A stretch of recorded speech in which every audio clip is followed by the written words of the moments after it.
السلام علیکم ورحمۃ اللہ تعالی وبرکاتہ۔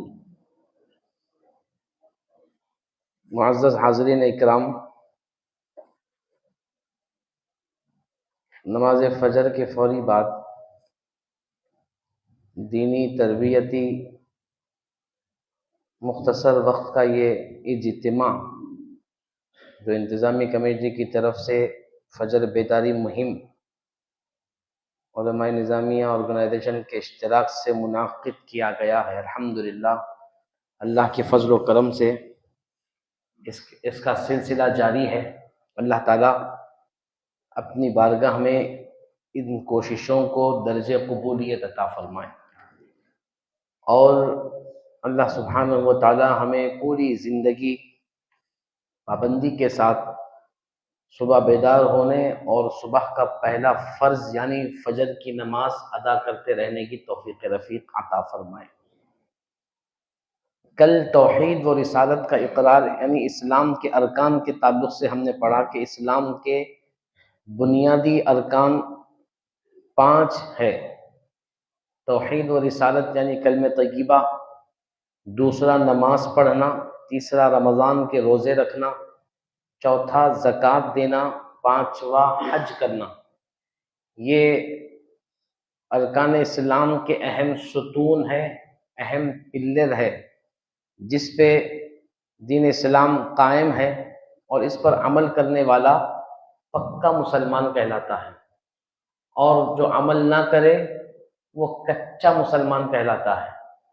تو ہمیں یہ سوچنا چاہیے کہ ہم پکے مسلمان بنیں گے یا پھر کچے مسلمان بنیں گے، ہم کام کے مسلمان بنیں گے یا پھر نام کے مسلمان بنیں گے۔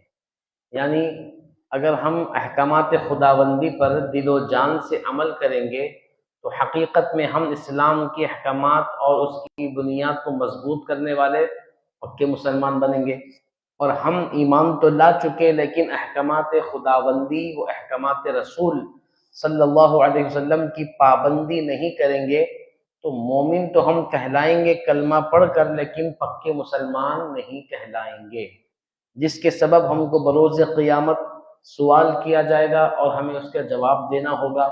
اب ہم خود سوچیں کہ اگر ہم جو چیزیں اللہ تعالیٰ نے ہم پر فرض کی ہیں، جو لازم و ضروری ہے، اس کی پابندی نہیں کریں گے اور قیامت کے دن اللہ تعالیٰ ہم سے سوال کرے گا تو پھر ہم اللہ کو کیا جواب دیں گے؟ یہ ہمیشہ ہم کو فکر رہنا چاہیے۔ احکام اسلام کے احکام جو بندوں کے اعمال و افعال سے متعلق ہے وہ یہ ہیں۔ نمبر 1، فرض وہ ہے جو دلیل قطعی سے ثابت ہو، اس کا منکر کافر ہے اور بلا عذر چھوڑنے والا فاسق اور مستحق عذاب شدید ہے۔ کس چیز کا؟ فرض کا۔ اچھا، فرض کس کو کہتے ہیں؟ اس تعلق سے فرمایا کہ فرض کی 2 قسمیں ہیں۔ ایک ہے فرض عین، وہ جس کا کرنا ہر فرد مسلمان پر ضروری ہے، جیسے نماز 5 وقتہ، روزہ وغیرہ۔ دوسرا ہے فرض کفایہ، وہ ہے کہ جس کا کرنا ہر ایک پر ضروری نہیں بلکہ بعض لوگوں کے کرنے سے دوسروں کے ذمے سے بھی ادا ہو جائے گا، اور نہ کرنے پر سب پر وبال رہے گا، جیسے مثال کے طور پر نماز جنازہ۔ تو یہ ہو گئی فرض کی 2 قسمیں، اس کو ذہن میں رکھنا ہے۔ پہلا فرض ہے فرض عین، جو ہر مسلمان عاقل و بالغ مرد و عورت پر لازم ہے، کمپلسری ہے، کسی بھی صورت میں ساقط نہیں ہو سکتا، معاف نہیں ہو سکتا۔ کمی بیشی سفر وغیرہ کی حالت میں کچھ کمی بیشی تو ہو سکتی ہے لیکن ہم چھوڑ نہیں سکتے، وہ ہے فرض عین، جس کی آسان مثال سمجھ سکتے ہیں ہم 5 وقتہ نمازیں، یہ فرض عین ہے۔ ہر مسلمان مرد و عورت عاقل بالغ پر دن میں 5 مرتبہ نماز پڑھنا فرض عین ہے، کسی بھی صورت میں معاف نہیں ہے، کسی بھی بہانے سے ہم چھوڑ نہیں سکتے، کسی بھی مجبوری کا نام لے کر اس سے ہم کوتاہی نہیں کر سکتے۔ اگر ہم اس کو جان بوجھ کر چھوڑیں گے تو سخت ترین گناہگار ہوں گے، کیونکہ یہ ابھی ہم نے پڑھا کہ فرض کا چھوڑنے والا انکار اگر کریں گے تو کافر ہے. اگر کوئی بولے کہ بھائی نماز ہے ہی نہیں، کچھ بھی فرض کچھ بھی نہیں ہے، نعوذ باللہ، انکار اگر کر دیا بندہ تو کافر ہو جاتا. کیوں؟ اس لیے کہ نماز کے پڑھنے کا حکم قرآن سے ثابت ہے. جو چیز قرآن سے ثابت ہے اس کو کہتے ہیں دلیل قطعی لازم، جس میں کوئی شک کی گنجائش نہیں. جو چیز قرآن سے ثابت ہے اس چیز کا انکار کرنے والا قرآن کا انکار کرنے والا، اور قرآن کا انکار کرنے والا ایمان سے خارج ہو جاتا ہے، اسلام سے خارج ہو جاتا ہے. تو جو چیز فرض عین ہے اس کا انکار کرنے والا کافر، اور بغیر کسی عذر کے اگر بندہ چھوڑ دے تو سخت ترین فاسق اور مستحق عذاب شدید ہے. یہ یہاں پر فرمایا گیا. اچھا، مثلا نماز وتر وغیرہ، نماز عیدین وغیرہ، یہ چیزیں ایسی ہے کہ جس کے چھوڑنے کے تعلق سے بھی فرمایا گیا کہ یہ تو واجب اور سنت موقدہ ہے. اگر کوئی بندہ اس کو بھی جان بوجھ کر چھوڑ دے گا تو وہ بھی گناہگار ہوگا، وہ بھی عذاب کا مستحق ہو جائے گا. تو واجب اور سنت موقدہ چھوڑنے والا بھی سب گناہگار ہو جاتا ہے، تو فرض کا تو اور اونچا مقام ہے. تو لہٰذا ہر مسلمان کو، ہم سب کو چاہیے کہ ہم اپنے فرائض کی پابندی میں رتی برابر بھی کمی بیشی نہ کریں، چاہے کچھ بھی ہو جائے. اس کو اپنی زندگی کا ایسا معمول بنائیں، ایسی پابندی کرنے والے بن جائیں کہ دنیا ادھر کی ادھر ہو جاؤ کہ فرض ہم نہ چھوڑیں. بزرگوں کا طریقہ کار یہی رہا کہ اللہ ان سے راضی کیسے ہوگا؟ بندوں سے راضی، کہ بندے اپنے رب کو راضی کرنے کے لیے دنیا کی تمام چیزوں کو ایک طرف رکھے اور اللہ کے حکم کی فرما برداری کو ایک طرف رکھے.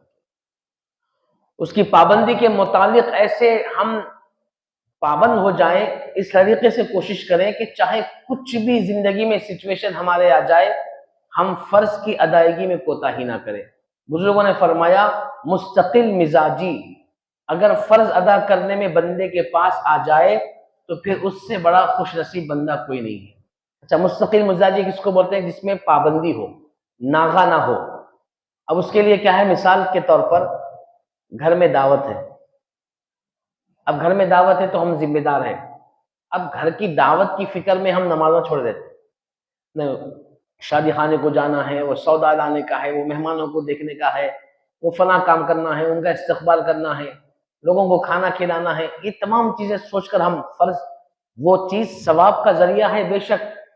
اگر آپ کسی کو کھانا کھلائیں گے، مہمانوں کو بلائیں گے، اس کا اجر ثواب ملے گا. لیکن آپ اس بہانے سے، وہ چیز کی وجہ سے، آپ حالانکہ روزانہ نماز پڑھتے ہو لیکن مہمان آنے کی وجہ سے آپ کی نماز چھوٹ جائے تو پھر آپ مستقل مزاج نہیں ہیں. مصروفیت کی وجہ سے آپ نماز چھوڑ دیں تو پھر آپ پابند نہیں ہیں. فرض کی پابندی میں معاملہ یہاں تک بزرگوں نے لکھا کہ اگر تمہارے گھر میں قریبی شخص کا جنازہ ہو، گھر میں جنازہ پڑا رہے لیکن تم پہلی صف میں آ کر نماز ادا کرنے والے بنے رہو.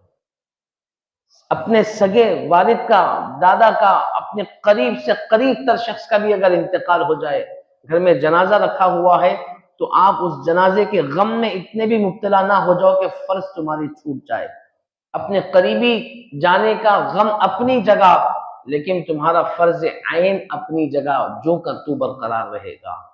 تو پابندی نماز مصلی اور نمازی اس شخص کو کہا جائے گا کہ اس کی دنیا میں کچھ بھی ہو جائے، اس کی زندگی میں کیسا بھی مرحلہ کیوں نہ آ جائے، بندہ اپنی عبادت اور خاص طور پر فرائض میں کوتاہی نہ کرے. یہ فرض عین کے متعلق ہے کیونکہ ہر ایک پر لازم ہے جو بالغ ہو جاتے ہیں. حضور پاک صلی اللہ علیہ وسلم نے ارشاد فرمایا، سب کو معلوم ہے کہ جب بچے 7 سال کے ہو جائیں تو انہیں نماز کے لیے کہو. اب جتنے ایسے والدین ہیں جن کے بچے 7 سال کے ہو گئے، اگر وہ لوگ اپنے بچوں کو نماز کے لیے نہیں کہتے تو وہ کھل کر اپنے نبی کی نافرمانی کر رہے ہیں. اولاد بڑھ کر ہے یا نبی بڑھ کر؟ نہیں، ایسی اولاد قربان نبی کے اوپر. میں اپنے نبی سے بڑی محبت کرتا ہوں، آل اولاد سب قربان. نماز کے لیے بولو بول تو بولنا نہیں ہو رہا اولاد. یہ کیسی محبت ہے بھائی؟ جب نبی اولاد سے بڑھ کر ہے تو حضور ہم کو بتائے کہ 7 سال کے ہو جائے تو نماز پڑھو. اور ہم اولاد کی محبت میں نماز دیں. پھر فرمائے 10 سال کے ہو جائے نماز نہ پڑھے تو سزا دو، مارو. کون کہہ رہے؟ رحمت للعالمین، تمام عالم کے لیے جو رحمت بنا کر بھیجے گئے وہ آقا کریم صلی اللہ علیہ وسلم ہر باپ کو حکم دے رہے ہیں کہ اگر بچہ 10 سال کا ہو جائے نماز نہ پڑھے تو باپ کی ذمہ داری ہے کہ وہ اپنے بچے کو نماز نہ پڑھنے پر سزا دے تاکہ وہ نمازوں کی پابندی کرے. اب کتنے والدین ہیں جو ان باتوں پر عمل کرتے ہیں؟ اگر کرتے ہیں تو الحمدللہ، نہیں کرتے ہیں تو ہم کوتاہی میں ہیں، ہم غفلت میں ہیں، ہم کھل کر اپنے پیارے نبی کے حکم کی نافرمانی کر رہے ہیں. یہ بڑی مشہور حدیث پاک ہے، بارہا آپ لوگوں نے سنا ہوگا، بارہا آپ لوگوں کے سامنے ذکر کیا گیا ہوگا اس حدیث پاک کو کہ بچہ 7 سال کا ہو جائے تو نماز کا حکم دو، 10 سال کا ہو جائے تو نہ پڑھنے پر مارو. آپ نے بارہا سنا ہوگا، لیکن عمل ندارت، عمل کرنے والے کوئی نہیں.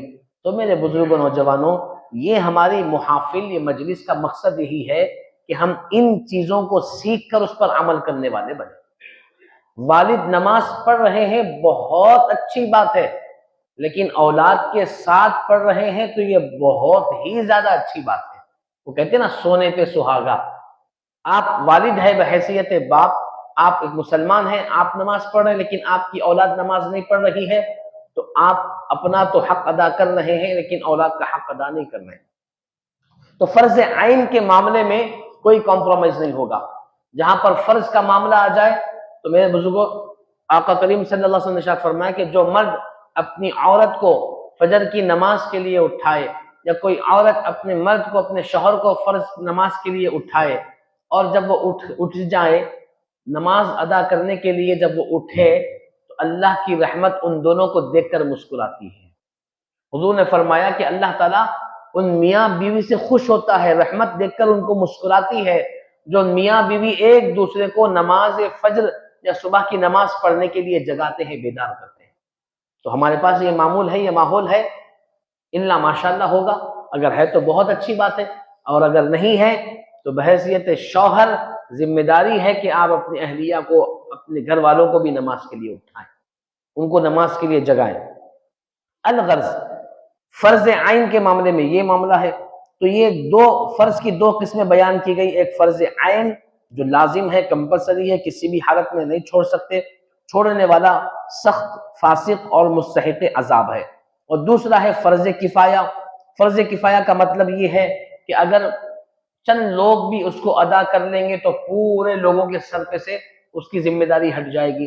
جیسا نماز جنازہ ہے، اگر نماز جنازہ کو، اگر محلے میں کسی کا انتقال ہو جائے، چند لوگ بھی نماز جنازہ پڑھے تو سب کا حق ادا ہو جائے گا. کوئی بھی نہیں پڑھے تو سب کے سب وبال اپنے سر پر برقرار رکھیں گے، سب گنہگار ہوں گے. تو یہ فرض کفایہ کا معاملہ ہے. دوسرا واجب. واجب وہ ہے جو دلیل ظنی سے ثابت ہو، اس کا منکر کافر نہیں، لیکن انکار کرنے والا نیز بلا عذر چھوڑنے والا فاسق اور مستحق عذاب ہے. واجب کس کو کہتے ہیں؟ جیسا نماز وطر، عشاء کے بعد کی نماز ہے، وطر کی نماز، یہ واجب ہے. اس کو چھوڑنے والا سخت گناہگار، اس کو بھی گناہگار قرار دیا گیا. تو لہٰذا واجب کی ادائیگی میں بھی کوتاہی نہ کرے. جو چیزیں واجب ہے اور جو اس کو ضروری سمجھ کر ادا کرنا چاہیے. اسی طریقے سے سنت وہ مبارک فعل ہے جس کو رسول کریم صلی اللہ علیہ وسلم نے کیا ہو، اس کا کرنے والا ثواب پائے گا، اور بلا عذر ترک کر کے چھوڑنے اور ترک کرنے کی عادت ڈالنے والا مستحق عتاب، وہ گناہگار ہوگا. اب سنت کے متعلق بھی یہ چیزیں ضروری ہے کہ جانیں کہ سنت کی بھی 2 قسمیں ہیں. جس طرح فرض کی 2 قسمیں ہیں، سنت کی بھی 2 قسمیں ہیں. ایک ہے سنت مؤکدہ، وہ جس پر حضرت صلی اللہ علیہ وسلم نے ہمیشگی کی ہو، یعنی ہمیشہ جس پر حضور نے عمل کیا ہو، اس کو کہتے ہیں سنت مؤکدہ. جیسا کہ فجر کی نماز سے پہلے کی 2 رکعت سنت پابندی کے ساتھ ہمارے نبی نے نمازوں کو پڑھا. بلکہ حضور نے ارشاد فرمایا کہ دنیا میں جو کچھ ہے وہ تمام دنیا کی تمام تر چیزوں سے افضل اللہ کے نزدیک فجر سے پہلے کی 2 رکعت سنت ہے، اور حضور نے مستقل پابندی کے ساتھ نماز فجر سے پہلے کی 2 رکعت سنتوں کو پڑھا، تو یہ 2 رکعت سنت مؤکدہ ہے، تو اس کا چھوڑنے والا بھی گناہگار ہوگا۔ تو اس طریقے سے آپ ذہن میں رکھیں کہ سنت مؤکدہ کس کو کہتے ہیں؟ اکثر لوگ سنت موقدہ بولتے ہیں، موقدہ نہیں ہے، مؤکدہ۔ کیا ہے؟ مؤکدہ، کاف کے اوپر زبر، سنت مؤکدہ، اس کو آپ ذہن میں رکھیں۔ تلفظ اچھا ہونا چاہیے، ہم سنتوں کا نام لے رہے ہیں، شریعت کے احکام والی چیزوں کا نام لے رہے ہیں، اور ہمارا تلفظ صحیح نہیں ہے، زبر کی جگہ زیر پڑھ رہے ہیں، غلط سرت پڑھ رہے ہیں، تو پھر کیا معاملہ؟ تو سیکھنا چاہیے، ہمیں تلفظ بھی اچھے کرنا چاہیے۔ تو سنت مؤکدہ اس سنت کو کہتے ہیں جس کو ہمارے نبی نے پابندی کے ساتھ عمل کیا ہو، جیسا فجر کی پہلے کی 2 رکعت سنتیں ہیں، ظہر سے پہلے کی 2 رکعت سنتیں ہیں، 4 رکعت سنتیں، ظہر کی بعد کی 2 رکعت سنتیں ہیں، مغرب کی نماز کے بعد کی 2 رکعت سنتیں ہیں، عشاء کی نماز کے بعد کی 2 رکعت سنتیں ہیں۔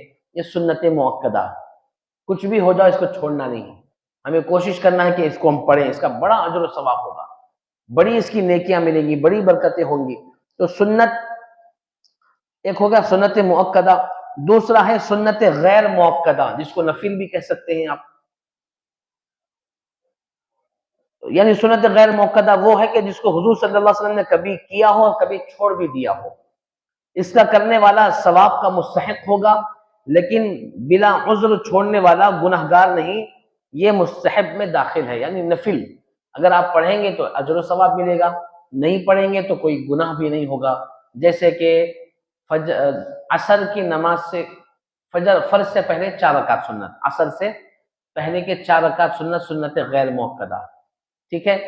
عشاء کی نماز سے پہلے کے 4 رکعت سنت، سنت غیر مؤکدہ۔ عشاء کی نماز کے بعد 2 رکعت سنت، سنت مؤکدہ ہے، وہ 2 رکعت کے بعد اور 2 رکعت سنت، سنت غیر مؤکدہ ہے، نفل سنت ہے، نفل نماز۔ تو جو نفل نمازیں ہیں جس کو حضور نے کبھی کبھار ترک بھی فرما دیا ہے، اس کو اگر ہم پڑھیں گے تو ہم کو اجر و ثواب ملے گا، نیکیاں ملیں گی، برکتیں ملیں گی، اور اگر مصروفیت کی وجہ سے کسی وجہ سے کبھی کبھار چھوڑ بھی دیے تو اس کا کوئی گناہ نہیں ہوگا۔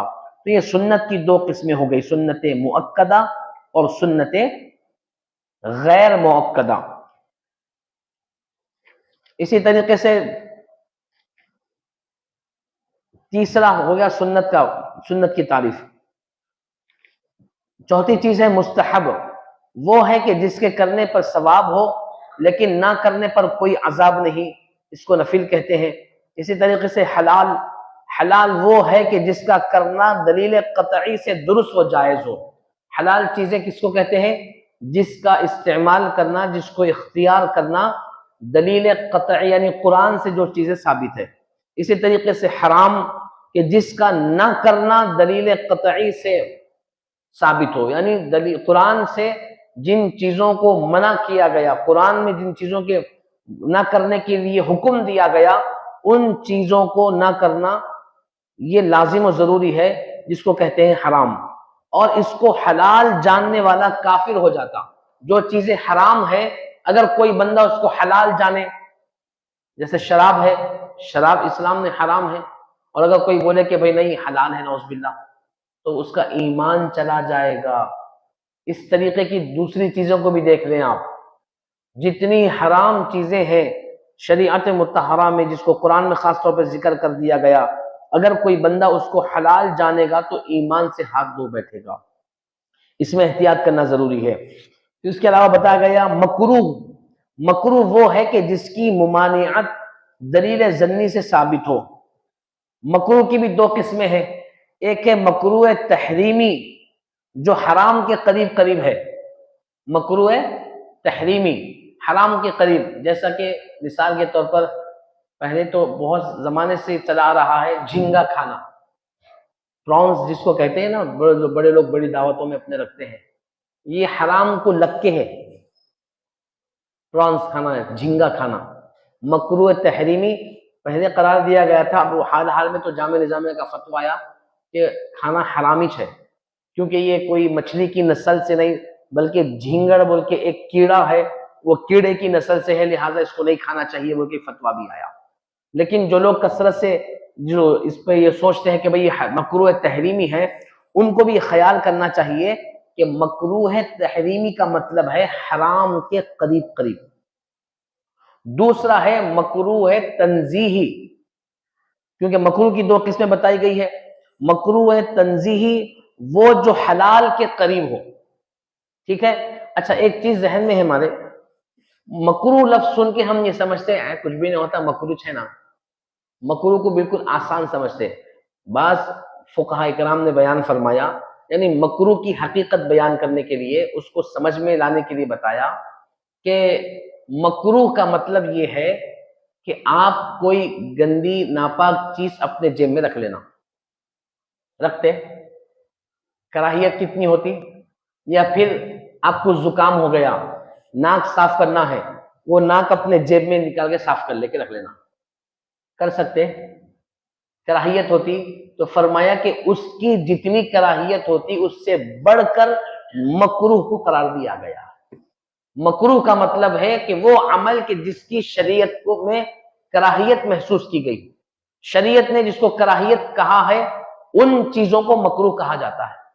تو جیسا کہ مثال کے طور پر سگریٹ پینا ہے، سگریٹ پینے کے تعلق سے بھی بتایا گیا کہ وہ مکروہ ہے، اس کی بدبو آتی ہے. بہت سارے لوگ سگریٹ پی کر مسجد میں بھی آ جاتے ہیں، بو وغیرہ آتی ہے، لوگ بڑی آسانی سے پیتے ہیں اور پھر دعوے بھی کرتے ہیں کہ بھئی ہمارے لیے جائز ہے وغیرہ وغیرہ. تو ایسی چیزیں مکروہ ہے.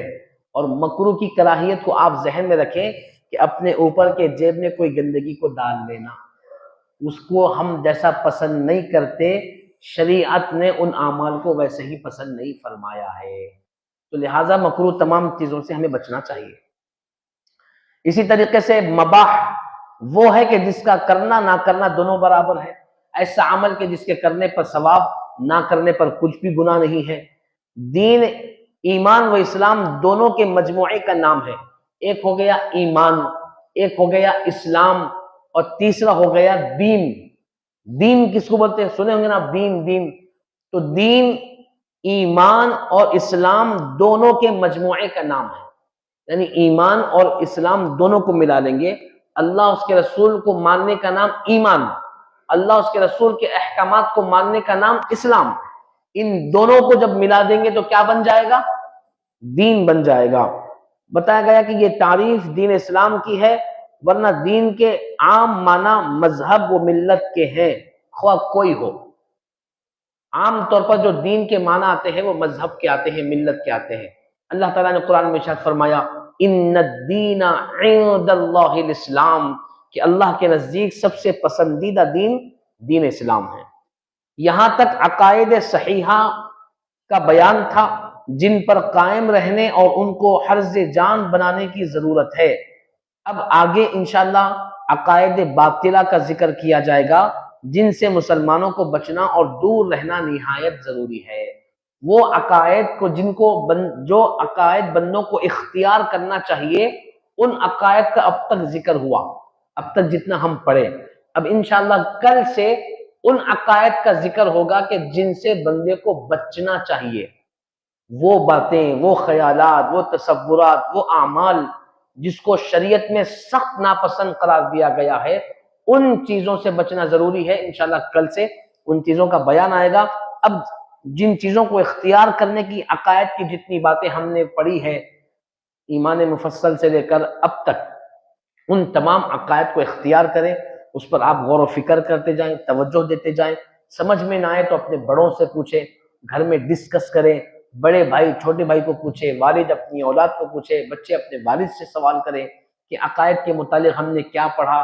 جب آپ گھر میں ایسا ماحول بنائیں گے سوال جواب کا، معلومات کا، تو الحمدللہ آپ کو بڑا سکون آئے گا، بڑا آپ کو اچھا دکھے گا انشاءاللہ تعالیٰ. اور سب سے بڑا فائدہ یہ ہوگا کہ جب بچے والدین سے سوال جواب کریں گے تو محبت میں اضافہ ہوگا، اور جب بچے پوچھیں گے تو بچوں کو بھی یاد ہو جائے گا، اور ہم غور کر کے جواب دیں گے تو ہم کو بھی یاد ہو جائے گا، سب کے علم میں اضافہ ہوگا. تو لہٰذا یہ ماحول کو بنانا چاہیے.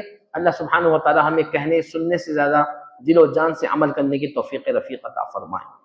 آمین. کل ہم نے دودھ پیتے وقت کی دعا پڑھے تھے. یعنی دودھ اللہ کی نعمت ہے، عظیم نعمت. جب کبھی بھی ہم دودھ پئیں تو اس کے لیے دعا کا اہتمام کریں. ایسے ہی دودھ نہ پی لیں بلکہ بسم اللہ پڑھ کر دودھ پئیں. اور جب دودھ پی لیں تو پڑھیں اللہم بارک لنا فیہ وزدنا منہ، اے اللہ اس دودھ میں برکت عطا فرما اور ہمیں اور عطا فرما اور اضافہ عطا فرما۔ یہ دودھ پیتے وقت کی دعا، اور انشاءاللہ آپ کو یاد بھی ہو گئی ہوگی، اگر عربی میں یاد نہ ہو تو کم سے کم اردو میں ضرور پڑھ لیں۔ چھوٹے بچوں کو بھی جب دودھ دیں تو ان کو یہ دعا پڑھائیں، ان کو یہ سکھائیں۔ لہٰذا آج کی دعا ہے چھینک اور چھینک کے جواب میں کہنے کی دعا۔ چھینکنے والا الحمدللہ کہے، تمام تعریف اللہ کے لیے۔ چھینک کا جواب دینے والا کہے یرحمک اللہ، اللہ تم پر رحم کرے۔ پھر چھینکنے والا جواب میں کہے یہدیکم اللہ ویصلح بالکم، اللہ تم کو ہدایت دے اور تمہارا حال درست کرے۔ صحیح بخاری شریف میں چھینک اور چھینک سننے والوں کے لیے، جواب دینے والوں کے لیے یہ بخاری شریف میں الفاظ آئے ہیں، اس پر ہمیں عمل کرنا چاہیے۔ اب یہاں پر غور کرنے کی بات ہے کہ چھینک ایک ایسی اللہ کی نعمت ہے جس کے تعلق سے فرمایا گیا کہ جب بندے کو چھینک آتی ہے تو یہ اللہ کی طرف سے آتی ہے، جس کی وجہ سے اس کے جسم سے ایٹ اے ٹائم کئی ہزار نقصان پہنچانے والے جراثیم باہر نکل جاتے ہیں، اور بندے کی جان جا کر واپس آتی ہے چھینک کے وقت۔ جتنے مرتبہ میں ہمیں چھینک آتی ہے، آج کے سائنسدان بھی اور میڈیکل سے تعلق رکھنے والے بڑے بڑے ماہرین بھی یہ کہہ رہے ہیں ریسرچ کے بعد کہ بندہ جب چھینکتا ہے تو حقیقت میں اس کی جان جا کر واپس آتی ہے۔ تو آج سے 1400 سال، قریب 1500 سال پہلے میرے اور آپ کے آقا نے ارشاد فرمایا کہ جب تم کو چھینک آئے تو تم اللہ کا شکر ادا کرو۔ کیا شکر ادا کرنا ہے کہ اللہ اگر جان جا کے چلی جاتی تو ہم تو مر جاتے، لیکن جان جا کر واپس آ گئی، اس لیے الحمدللہ کہ اے اللہ تیرا شکر ہے۔ تو لہٰذا چھینک آنے پر الحمدللہ کہنا چاہیے، کیونکہ چھینک صحت کی نشانی ہے، برکت کی نشانی ہے، اللہ کی طرف سے آتی ہے۔ حضور نے فرمایا کہ چھینک اللہ کی طرف سے آتی ہے، اور جو جمائی آتی ہے، جمائی منہ کھولتے ہم، وہ شیطان کی طرف سے آتی ہے۔ آپ دیکھیں ہوں گے جمائی آئی تو کیا ہوتا ہے؟ سستی آتی، کاہلی آتی، نیند کا غلبہ محسوس ہوتا۔ نیند جب آتی تو کیا ہوتا ہے؟ جمائی آتے خوب۔ مطلب یہ کہ شیطان سہلارا پیٹ، سو جاؤ، اٹھ جاؤ، چلے جاؤ، ہاں غور سے نہیں سن سکتے، بیٹھے بیٹھے سو جاتے، نیند آ جاتی، شیطان پیچھے سے پیٹ سہلاتے رہتا، کیونکہ شیطان کو معلوم ہے نہ ہوشیار رہ کے سیکھ لی اگر تو گئے کام سے۔ تو شیطان کی طرف سے جمائی آتی ہے، اور رحمان اللہ تعالیٰ کی طرف سے چھینک آتی ہے۔ تو جب کبھی بھی چھینک آئے تو ہمیں کیا کہنا ہے؟ الحمدللہ۔ اب اگر کسی کو چھینک آئی اور وہ بندہ الحمدللہ کہے تو سننے والے کو جواب دینا واجب ہے۔ اگر کوئی بندے کو چھینک آئے، وہ الحمدللہ کہے اور سننے والا جواب نہ دے تو جواب نہ دینے والا گناہگار ہوگا۔ جواب کیا سکھایا ہمارے آقا نے؟ کہ سننے والا جواب دے یرحمک اللہ۔ بڑا آسان ہے جملہ، یرحمک اللہ۔ چھینکنے والا الحمدللہ، سننے والا جواب دے یرحمک اللہ، اللہ تم پر رحم فرمائے۔ پھر چھینکنے والا پھر اس کے جواب میں کہے گا یہدیکم اللہ اصلح بالکم، کہ اللہ تعالیٰ بھی تم پر رحم فرمائے، تمہاری حالت کو درست کر دے، تمہیں اچھا کر دے، تمہیں برکتیں عطا فرمائے۔ یہ دعائیہ ہے مومنین کو ایک دوسرے کو دینے کے لیے۔ یہ شریعت مطہرہ میں ایک دوسرے کو محبت بڑھانے کے لیے یہ دعائیہ کلمے سکھائے، یہدیکم اللہ ویصلح بالکم، اللہ تمہیں ہدایت دے، یہدیکم اللہ، اللہ ہدایت دے اور تمہاری حالت کو درست فرما دے۔ اس طریقے سے ہمیں چاہیے کہ ہم اس پر عمل کریں، بچوں کو بھی سکھائیں۔ خاص طور پر والدین کی ذمہ داری ہے کہ جب بچوں کو چھینک آئے، چھوٹے رہنے سے ان کو سکھائے کہ بیٹے الحمدللہ بولو۔ جب وہ الحمدللہ بولے تو ہم جواب دے یرحمک اللہ، بیٹے ہمارا جواب سن لیا، آپ پھر دوبارہ آپ جواب دو یہدیکم اللہ اصلح بالکم۔ تو اس طریقے سے ہم جب بچوں کو بار بار سکھائیں گے تو الحمدللہ معصوم بچوں کو بھی یہ دعا آسانی سے یاد ہو جائے گی۔ اللہ سبحانہ و تعالی ہمیں اس پر عمل کرنے کی توفیق عطا فرمائے۔ سورۃ الناس کی تلاوت۔ اعوذ باللہ من الشیطان الرجیم، بسم اللہ الرحمن الرحیم، قل اعوذ برب الناس ملک الناس الہ الناس من شر الوسواس الخناس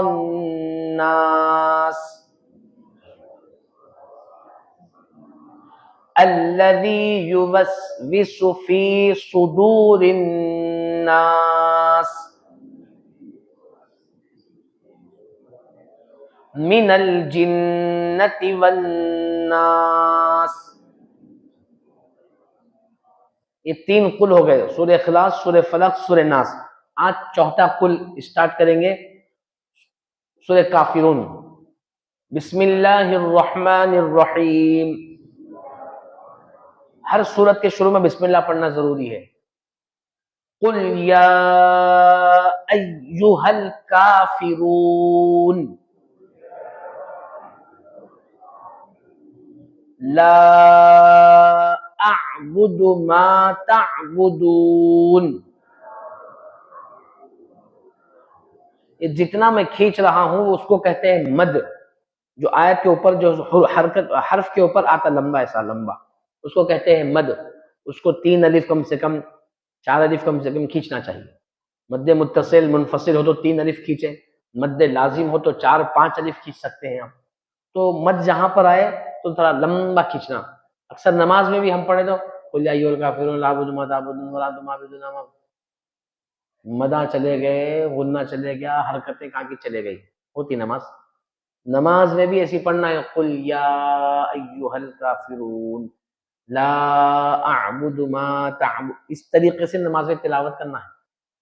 یہ صرف خالی رسمی طور پر پڑھنے کے لیے نہیں ہے، بلکہ پریکٹیکل نماز میں ہم کو کرنا ہے. جب کبھی بھی ہم نفل سنت نماز پڑھیں گے تو اسی انداز سے قرآن پاک کی تلاوت کرنا ہے، اور اسی انداز سے قرآن پاک کی تلاوت کریں گے تو ہماری نماز صحیح ہوگی. نماز میں ہم کو نور ملے گا، سکون ملے گا، اور اس کی جو چاشنی ہے وہ ہم کو محسوس ہوگی. تو لہٰذا کوشش کرنا ہے کہ ضرور بضرور جو ہے اس کا ہم اہتمام کریں. ان 2 آیتوں کی آپ تلاوت کریں، مشق کریں. انشاءاللہ کل باقی کی آیتیں پڑھ کر مکمل سورہ ختم کریں گے اور 4 قل ہمارے کمپلیٹ ہو جائیں گے. نماز کے متعلق میں نے کل آپ حضرات کے سامنے نماز کی نیت کے تعلق سے عرض کیا کہ نماز امام صاحب قرات شروع کرنے سے پہلے ہم نماز کی نیت کریں گے کہ اللہ 2 رکعت فرض نماز فجر کی پڑھتا ہوں واسطے تیرے، منہ میرا کعبہ شریف کی طرف، تابع اس امام کے.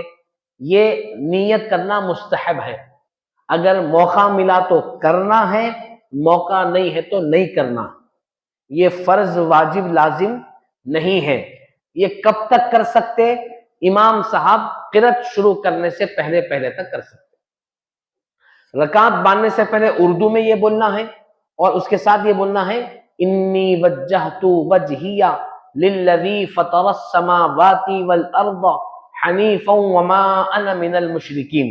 اگر عربی میں یہ یاد ہے تو یہ الفاظ آپ پڑھیں گے تو کافی ہے. اگر عربی میں آپ کو یہ یاد نہیں ہے تو اردو میں آپ بول سکتے کہ اے اللہ 2 رکعت فرض نماز پڑھتا ہوں واسطے تیرے، فجر کی، منہ میرا کعبہ شریف کی طرف، تابع اس امام. امام صاحب اللہ اکبر بولے تو فوراً امام صاحب کے ساتھ رکعت باندھنا. رکعت باندھنے میں تاخیر نہیں کرنا. امام صاحب رکعت باندھ لیے تو چھوڑ دینا آپ نیت کو، الفاظ کو، انی وجہتو کو، 2 رکعت کو، سب چھوڑ دینا. نیت کس کو بولتے اس کو ذہن میں رکھیں. فقہاء کرام نے فرمایا کہ نیت کی تعریف، فرمایا کہ نیت دل کے ارادے کا نام ہے. کس کا نام ہے؟ آپ کے دل میں جو ارادہ آ گیا نا وہی آپ کی نیت ہے. اب الگ سے یہ اہتمام ہے، خالی اور زیادہ کچھ چیز کو خوبصورت بنانا بولتے نہیں، اہتمام کے واسطے آ کے بول رہے ہیں کہ اللہ 2 رکعت فرض نماز پڑھو. آپ جو نیت کر کے گھر سے نکل گئے، صبح بستر سے اٹھے، وضو کرے، مسجد کی طرف آئے، دل میں ارادہ ہو گیا، وہ نیت ہو گئی آپ کی. اب اگر امام صاحب رکعت باندھنے سے پہلے موقع مل رہا ہے بولنے کا تو بولنا. اگر امام صاحب رکعت باندھ لیے تو اب کچھ بولنے کی ضرورت نہیں، فوراً اللہ اکبر بول کے رکعت باندھنا. کیونکہ ایک چیز ذہن میں رکھیں جو بہت اہم ہے، امام صاحب کے رکعت باندھتے ہی ہماری نماز کی نیکیوں کی کاؤنٹنگ شروع ہو جاتی ہے. سمجھ رہے ہیں آپ؟ اگر ہم اس میں تاخیر کریں گے تو جتنی دیر تاخیر کریں گے اتنی نیکیوں سے محروم ہو جائیں گے. بالکل آسان سمجھ میں آنے والی بات. امام صاحب جیسا رکعت بانے اجر و ثواب کا سلسلہ شروع ہو گیا سمجھو آپ. اب ہم داخل ہوتے ہی ہم بھی اس میں شامل ہو جاتے ہیں, ہماری بھی کاؤنٹنگ شروع ہو جاتی نیکیوں کی, اجر و ثواب کی, اللہ کی برکتوں کی. ہم وہاں پہ رکعت باندھنا ہے, ہم بول رہے ہیں کہ اللہ 2 رکعت نماز پڑھتا ہوں, وہ سینہ نیچے کر لے رہی, وہ کرتا صحیح کر رہی, وہ موبائل کو دیکھ لے رہی. پہلے سے تیاری کر کے آنا. کیوں؟ کیونکہ جتنی دیر تک آپ امام صاحب رکعت باندھنے کے بعد تاخیر کریں گے اتنی دیر تک آپ اپنے آپ کو اجر و ثواب سے دور کر لے رہی. ٹھیک ہے, یہ آسانی سے ذہن میں بیٹھ گئی بات. اب امام صاحب رکعت باندھ لیے تو ہم بھی رکعت باندھ لیے, تو اس کے بعد کیا پڑھتے ہیں ہم لوگ؟ ثنا, ہے نا, ثنا پڑھتے. ثنا اس کا نام ہے, اس کو شروع کہاں سے کرنا ہے؟ سبحانک اللہم. بعض لوگ کیا کرتے, رکعت باندھنے بعد ثنا سبحانک اللہم و بحمدک پڑھتے. ثنا اس کا نام ہے. ثنا سبحانک اللہم پڑھنا نہیں ہے, بلکہ سبحانک اللہم سے سٹارٹ کرنا ہے. ثنا سبحانک اللہم نہیں, ثنا اس کے وہ جو ذکر ہے, جو دعائیہ کلمات ہے, اس کا نام ثنا ہے. ٹھیک ہے, اب اس کو شروع کہاں سے کرنا ہے؟ سبحانک اللہم و بحمدک و تبارک اسمک و تعالی جدک ولا الہ غیرک, یہ پڑھنا ہے. اچھا, یہ کب پڑھنا ہے؟ امام صاحب قرات شروع کرنے سے پہلے پہلے تک. رکعت باندھنے کے بعد سے امام صاحب کو بھی پڑھنا ہے, امام صاحب بھی پڑھتے, ان کو بھی پڑھنا ہے. امام صاحب پڑھنے کے بعد پھر کیا کرتے؟ اعوذ باللہ پڑھتے, پھر بسم اللہ پڑھتے, اس کے بعد قرآن شروع کرنا امام صاحب.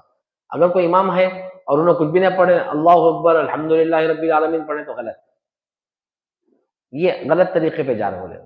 تو اب امام کے لیے کیا حکم ہے شریعت کا کہ امام صاحب رکعت باندھنے کے بعد انہوں بھی سبحانک اللہم پڑھنا, ثنا پڑھنا مطلب, اس کے بعد پھر تعوذ پڑھنا اعوذ باللہ, پھر تسمیہ پڑھنا بسم اللہ مکمل پورا, خالی اعوذ باللہ بسم اللہ نہیں, پورا مکمل. اس کے بعد تلاوت شروع کرنا. اب ہمارے کو اس میں وقت مل جاتا, امام صاحب قرات شروع کرنے سے پہلے ہم ثنا پڑھ لے سکتے. اب اگر امام صاحب قرات شروع کر دیے اور ہم ثنا نہیں پڑھے, اب رکعت باندھے, تو اب ثنا پڑھنے کی ضرورت نہیں. امام صاحب قرات شروع کرتے ہی پڑھنا بند. اب کیا کرنا ہے؟ قرات سننا.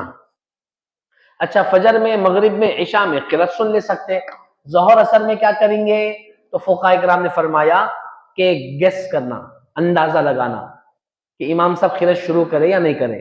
اگر آپ کو ایسا محسوس ہو رہا کہ قرات شروع نہیں کرے تو ثنا پڑھ سکتے.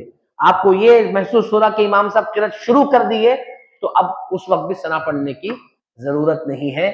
یہ دو مسائل کو اپنے ذہن میں رکھیں, بچوں سے ڈسکس کریں, اہل و عیال سے, دوستوں سے, رشتہ داروں سے, اپنے فیس بک فرینڈ سے, واٹس ایپ فرینڈ سے, گلی کے دوستوں سے, رشتہ داروں سے, دعوت میں ملنے والے دوستوں سے ڈسکس کریں. یہ باتوں کو عام کرتے جائیں تاکہ ان کے دل و دماغ میں بیٹھ جائے, ہمارے دل و دماغ میں بیٹھ جائے. اللہ سبحانہ و تعالی ہم گناہ گاروں کی آج کی محفل کو اپنی بارگاہ میں قبول فرمائے. مولا تعالی ہمیں نماز صحیح درست طریقے سے سیکھ کر دل و جان سے تیری اور تیرے رسول کی رضا کے لیے پابندی سے پڑھنے کی توفیق عطا فرما.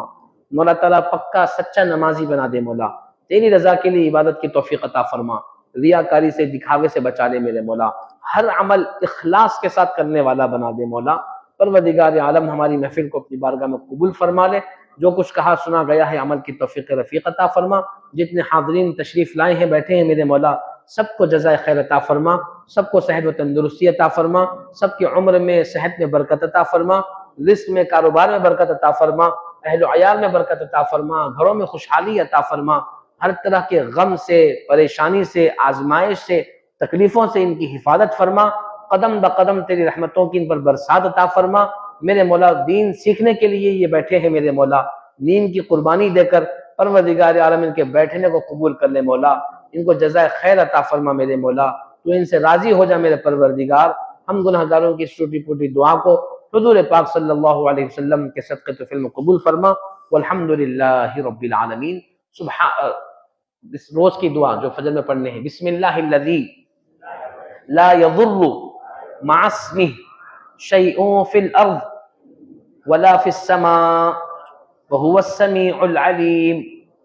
بسم اللہ الذی لا یضر مع اسمہ شیء فی الارض ولا في السماء وهو السميع العليم بسم الله الذي لا يضر مع اسمه شيء في الأرض ولا في السماء وهو السميع العليم. اسی دعا کو مغرب کے بعد پھر ریپیٹ کرنا آپ لوگ. فجر کے بعد پڑھنا ہے، پھر مغرب کے بعد پڑھنا ہے. فجر میں پڑھے تو مغرب تک حفاظت، مغرب میں پڑھے تو صبح تک حفاظت. پھر اس سے ہر طرح کی پریشانی سے انشاءاللہ تعالی. سبحان اللہ و بحمدہ، سبحانک اللہم و بحمدک ونشہد ان لا الہ الا انت نستغفرک ونتوب الیک. اللہم صلی علی سیدنا محمد وعلی آلہ واصحابہ افضل صلواتک وعدد معلوماتک وبارک وسلم. نماز اشراق ادا فرمانے کے بعد